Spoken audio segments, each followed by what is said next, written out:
On birthdays, there's always cake. Yeah. There needs to be cake!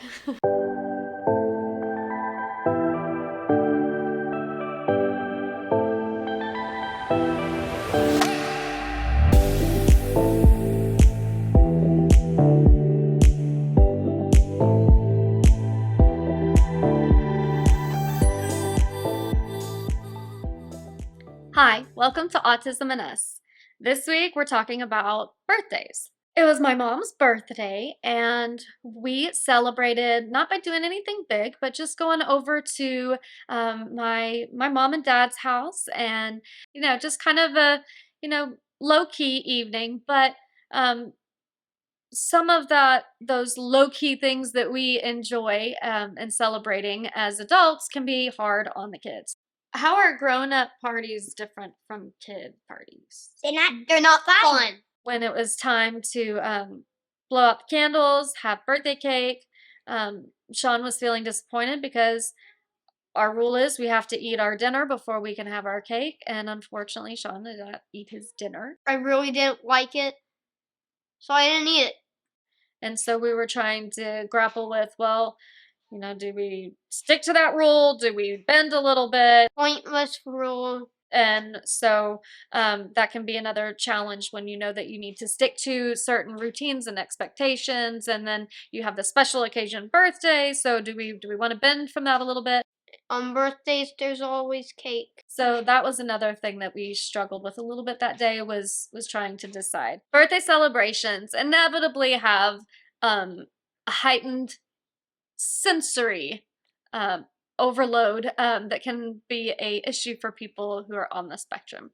So it's best to find a spot, find a location that's quiet and where maybe stepping away to do some breathing exercises, do some coloring, listen to a preferred playlist of music.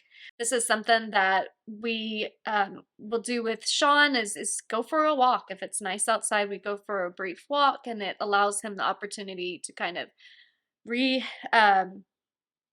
rest up, restore, and be prepared again to go back into that busier environment. Food is one of those things where it's expected at a party, it's looked forward to at a party, but for someone who's on the spectrum, it can be a sense of unsureness, uncertainty. Are they gonna have something that I like? Are they gonna have something that, or there's that expectation. There needs to be cake! That means chocolate cake, chocolate icing, and then when the experience turns into a white cake with white icing or something that's different, that can be really extra disappointing because the food aversion can kind of relate to the sensory processing. So a food that is not preferred can sometimes not just be hey, I don't really want to eat that, I don't prefer that, but for someone on the spectrum can really mean like a painful, extremely unpleasant experience. So